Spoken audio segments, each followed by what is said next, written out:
क्या हाल है भाई लोग। मैंने फाइनली धुरंधर 2 देख ली एंड व्हाट अ फिल्म। मतलब एब्सोल्यूट सिनेमा कह सकते हो उसको। 2026 की अब तक जितनी भी एक क्वार्टर में मूवी आई है सबसे ज्यादा खतरनाक मूवी है। हेड्स ऑफ टू आदित्य धर भाई, इन्होंने 4 घंटे का मतलब रन टाइम डिसाइड किया। वो अपने में ही एक गट्स मांगता है, अपने में गूदा मांगता है भाई। उसके बाद इतना खतरनाक स्क्रीन प्ले लिखा कि बंदे लोग सीट पे बैठे हैं तो बैठे हैं। फर्स्ट इंटरवल इसका 2 घंटे के बाद आता है भाई लोग, और लोग एक भी चू नहीं कर रहे कि इंटरवल क्यों नहीं आ रहा है। कितने सीन्स में तो ऐसा लगा कि भाई बहुत जल्दी नहीं दिखा रहे हैं ये लोग, बहुत जल्दी जल्दी आगे नहीं बढ़ रहे। हमारे पास 4 घंटा है भाई, रुको जाओ, कोई दिक्कत की बात नहीं है। लेकिन फिर आपको रियलाइज होता है कि नहीं भाई, वो 4 घंटा भी इसको कम पड़ेगा। इतने सारे कंटेंट है इसमें देखने के लायक, दिखाने के लिए। तो कभी कभी वो जो पेस है ना, वो आपको फील हो जाता है कि हाँ भाई बहुत पेस में चल रहा है। लोगों की तारीफ करनी पड़ेगी, किसी ने चू नहीं किया, लोगों ने देखा है।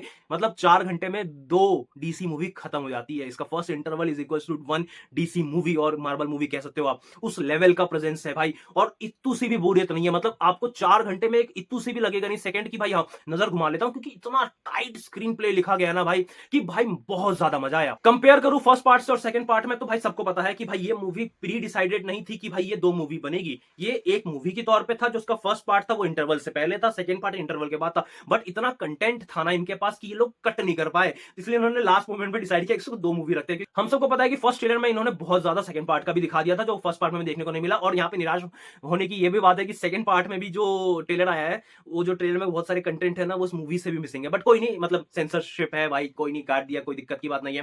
फर्स्ट पार्ट में जितना एक्शन दिखाया ना, यहाँ पे 10x 100x कर दिया गया है। जो गाली गलौज है वो यहाँ पे एकदम नेक्स्ट लेवल कर दी गई है। लेकिन एक चीज बताना चाहूंगा, जैसे कि बहुत सारे कैरेक्टर्स की जो गाली देते हैं ना वो बीप होता है, लेकिन संजय दत्त भाई जब जब गाली दिया है ना, उसके हर एक गाली को रखा गया है, हर एक जेस्चर को रखा गया है। मतलब नेक्स्ट लेवल रखा गया भाई। संजय दत्त अपने में ही छा गए। इस मूवी में कोई ऐसा खतरनाक सा विलेन को ग्लोरीफाई करने की कोशिश या स्क्रीन प्रेजेंस नहीं रखने की कोशिश की गई है। जैसे कि फर्स्ट पार्ट में अक्षय खन्ना छाए हुए थे पूरी मूवी में। रणवीर सिंह एक साइड कैरेक्टर या बैकग्राउंड में खो गए थे क्योंकि स्पाई थे, ठीक है। यहां पर अर्जुन रामपाल को वो ग्लोरीफाई करके या स्क्रीन प्रेजेंस ऐसा नहीं दिखाया गया कि वो स्क्रीन पे छाए हुए। यहां पर पूरे के पूरे रणवीर सिंह, अपने हमजा, अपने जसकिरत भाई साहब, दोनों के कैरेक्टर जो उन्होंने प्ले किए हैं वही छाए हुए हैं। स्टार्टिंग से लेके थ्रू आउट एंड तक जितने प्लॉट ट्विस्ट हम सबके सामने मारे जा सकते थे मारे गए हैं। भाई तारीफ करनी पड़ेगी रणवीर सिंह के ससुर जी, जो मूवी में ससुर जी है ना भाई, वो पॉलिटिशियन। मतलब वो फर्स्ट पार्ट में भी उनकी कॉमिक टाइमिंग बहुत अच्छी थी, पर सेकंड में तो वो तो नेक्स्ट लेवल जा चुके हैं। हर एक सीन में जहां वो फिट कर सकते थे कॉमिक टाइमिंग, वहां उन्होंने फिट किया हुआ है। जो चाहे वो एक्शन हो या तो जेक्शन हो, दोनों चीजों से उन्होंने मतलब भारी है भाई। मतलब लिटरली भारी है।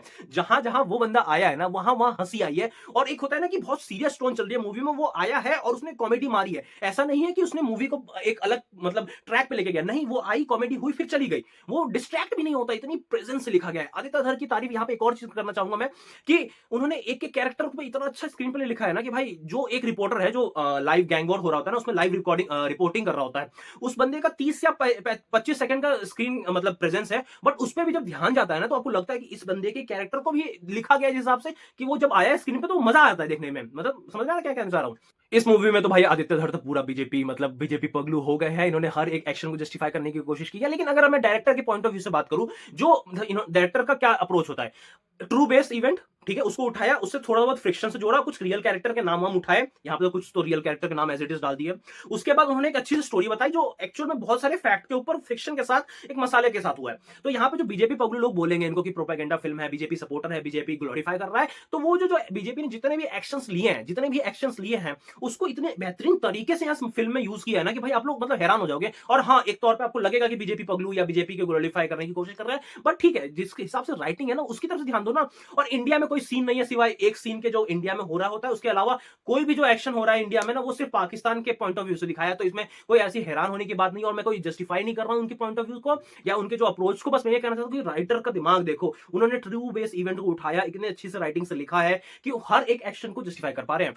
मूवी बहुत प्लॉट ट्विस्ट फेंक के मारती है भाई, और एंड में एक पोस्ट क्रेडिट सीन और एक क्रेडिट सीन है, उसको मिस मत करना। और 2-4 कैमियोज भी है, तो उसके लिए एक्साइटेड रहना। बाकी मूवी आप जाके देख सकते हो, 18+ है, गाली गलौज है, माता पिता के साथ नहीं जा सकते हो, लेकिन आप 18+ दोस्तों के साथ देखो, माँ बाप को अलग से जाके भेजो, मतलब देख सकते हो। बच्चे लेके मत जाओ भाई, क्योंकि मैंने देखा है कुछ लोग बच्चे लेके गए थे, जो मेरे को समझ नहीं आया था, क्योंकि वो फिर कुछ एक्शन है, गाली गलौज होता है ना, तो बच्चे वो रेप्लीकेट करने की कोशिश करते हैं, तो वो फिर अच्छा नहीं लगता। बाकी ओवरऑल तो ठीक है।